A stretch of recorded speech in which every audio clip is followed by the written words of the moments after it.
me talk to you. Welcome back, guys, to Dad and Son Wrestling Reviews. I'm Son and that's Dad. Hey all. And today we're going to be reviewing Dynamite. Just a quick one from the Bible as always, the greatest book ever written. I am certain that God, who began the good work within you, will continue his work until it is finally finished on the day when Christ Jesus returns. Philippians 1, chapter 6.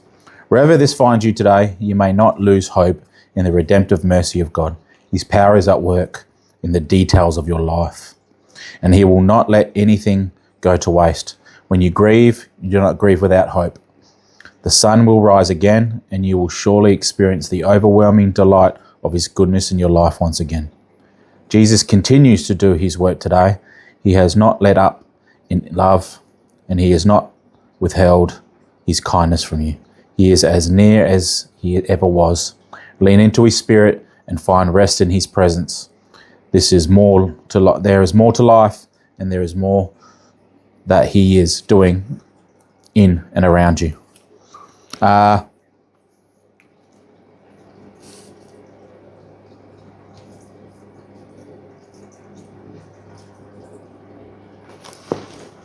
Important message to start the day.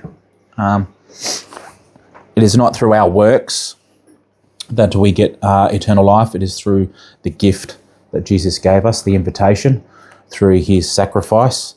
And this verse is essentially saying that once you accept that, his works will begin within you, and then that work will not finish until the day he returns, and that anything that you go through, he is going through with you. So yeah, a big one for anyone that's maybe having a hard week or finding it hard to express their love towards others and Jesus at the moment. It's a good one to lean upon. And then also a shout out to Taurus BJJ. Thank you for giving us a place to do our jiu-jitsu. Now on to Dynamite. How'd the show start, buddy? It started with MJF Backstage. Quick little segment, essentially just lining up who's going to be in his team for the night, and better yet, the team that he's going to have at Forbidden Door in the cage match. Lots of little bits of tension and storylines within the Don Callis family, especially around Andrade. More tension building also between Kevin Knight and Kyle Fletcher. And because he has his TNT title. Yeah, I think it's just it's starting to get too many. It's the story of too many Chiefs, not enough Indians type thing, where so many egos are starting to collide, and you can't keep them all happy. You know what I mean? Don Callis is happy to have all these champs and stuff, but they all want prizes, and there's only so much to go around. So I see it all falling apart at some stage. And when MJF picked his ones at the last one, what's his name? The one from VG Price or something? Roppongi Vice. Trent Beretta.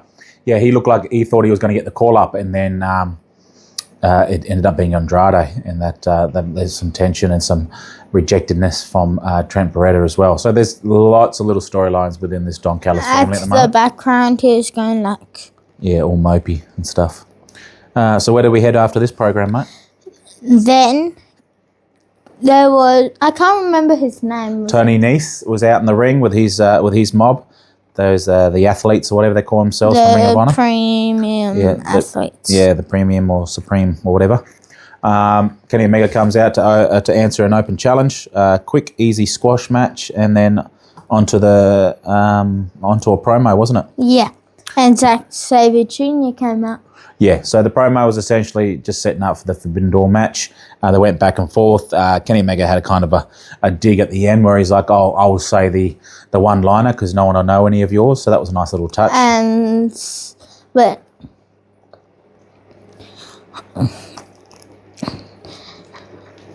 he said, "Nobody knows what your team's name means.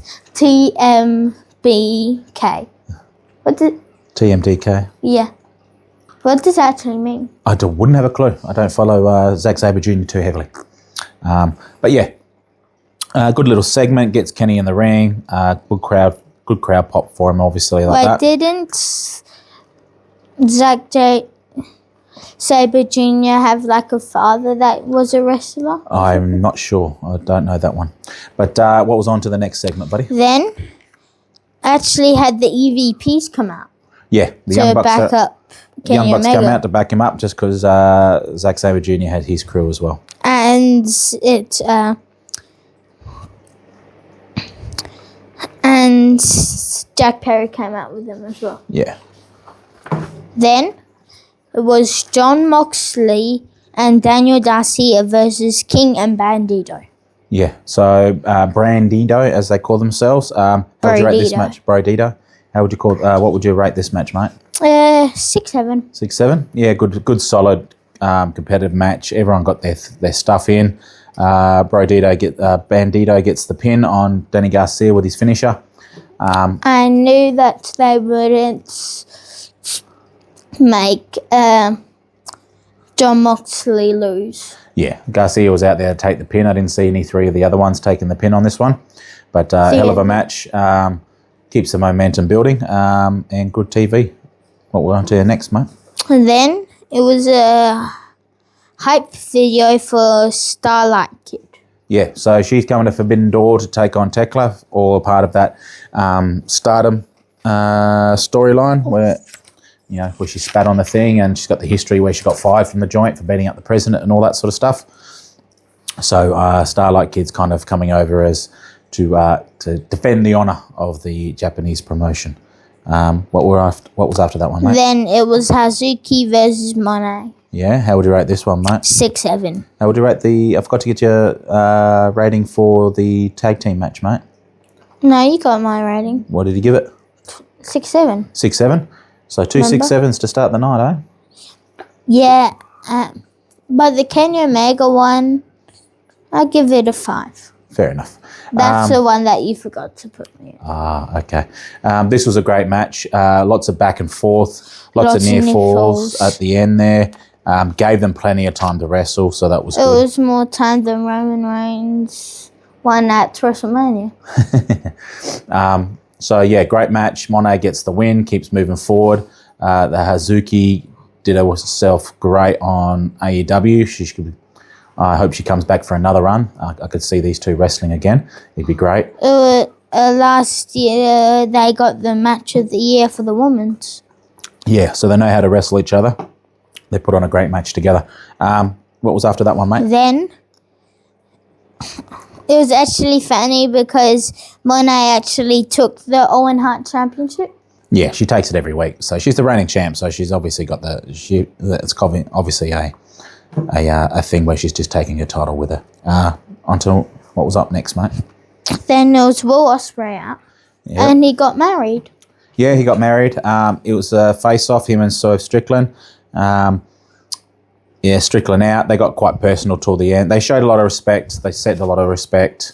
Touched on subjects from the year past, where All In getting the title for Hangman, but now he's sided with the Death Riders. Swerve Strickland wasn't too happy with that.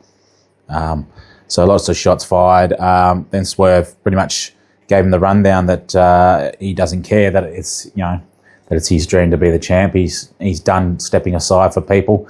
He's had to do it in the past. That's not him anymore. He's taking what he deserves. He thinks he's the best, and he's going to just snap Will Ospreay's vulnerable neck if he gets in the way. And then Will Ospreay gave him one on the chin, dropped him down. Nana gives Swerve Strickland the metal chain on the outside. And then the Death Riders come out. Yeah, Death Riders music comes out to the rescue. Swerve, slowly backs out of the ring.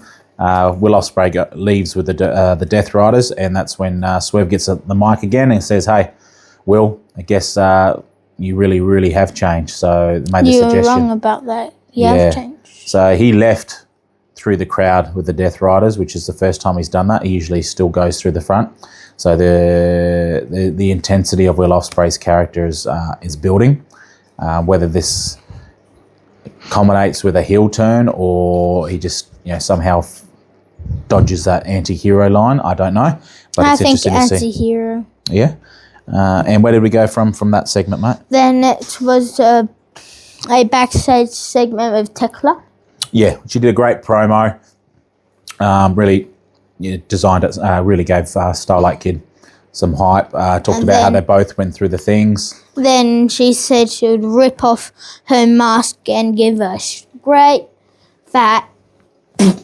Yeah. So she continued that I'm going to spit on Stardom's name type thing. Intense. She's doing great as world champ. I don't know how you take it off her, even if you are putting MONE in the position, because Tekla's just worked her butt off, and she's real mean. Maybe she keeps her time. Maybe she does. What did we go from that point, mate? Then it was one more segment that had Will Ospreay backstage, and then Garcia said he called it a vulnerable neck, and then he went like... Yeah, so he's pinned him up against the rafters, because they're always in the hallways training and stuff. And then he's like, hey, cool. Danny Garcia's telling him, cool. John Moxley comes in as the reasonable coach, says, oh, those are just words. They're not going to hurt you. And then you could see Daniel Garcia. Yeah. So he lets go of Garcia eventually, and they walk off. So it was just, Moxley sort of guiding Will Ospreay at the moment. I don't know where they go. Like I said, I don't know where they go storyline with this, but it's interesting. At the beginning, I was kind of like, oh, what are they doing? But it's actually quite interesting now because you don't know where it's going. It hasn't really followed the trajectory that most people would think. So it's interesting way to go about things to get Will Ospreay to that all-in main event, I reckon. And how would you rate the main event, mate? Because that was what was next. 6-7. 6-7. We had the 6-man tag. 7-12. Yeah, so 6 men on each team. 12-man tag. Everyone, just manic match. Everyone hitting their spots. Stuff on the outside. Darby Allin chasing Kevin Knight around, gets thrown into the ring post. That was nuts. Yes, Darby Allin always has to do some sort of that some looked sort of like a thing out of 2K25. Had a moment where MJF got done with friendly fire. Andrade enjoyed that. He was a bit smirky. He had the Andrade photo on the outside with the female. He gets those female wrestlers in to take the selfies with him. So he had a quick moment of that. Mark Davis was cranking the arm of Orange Cassidy, Jack Doyle. Yeah. And then MJF comes in. Then Orange Cassidy puts his arm in the lock and then goes, huh. Then Andrade goes, cracking his arm as well. And then Kyle Fletcher goes, stop. So,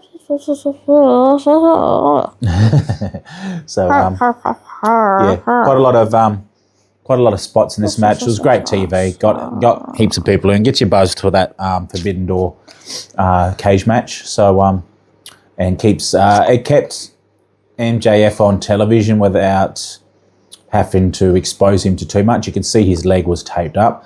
And they won. Yeah. MJF. The knee injury is legit, obviously.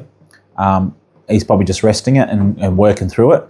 But they just definitely using these. He can still wrestle, but he did have to take breaks. Yeah, well, that's what the tag match does. It helps him be able to be part of the storyline without having to take too much bumps. Close to the pay-per-view when because he'll have to step up and go through the match at the pay-per-view. Probably why they're actually doing the cage match with multiple people instead of just a one-on-one match. It gives him a chance to kind of be hidden amongst and be carried through the match as well.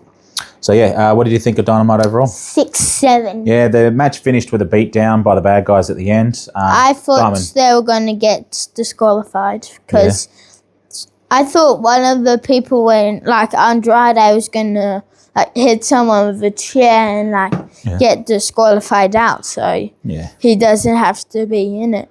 Yeah, that didn't end up being the case. The beatdown after the match, the bad guys all stood tall. And that's how we ended our Dynamite. Little nitpick from that was Kevin Knight was standing in front next to the world champ. Carl Fletcher didn't quite like that and pushed him out of the way and said, no, that's my spot. So that tension continues to build, little drops of it and stuff like that. So that's great. That's great character work. You don't always need a verbal promo, just physical cues and stuff like that can be great to build a story too. And that's what they're definitely doing in the Don Callis family. Anything more from you, big guy? Nah. Mwah. Bang. God bless you all.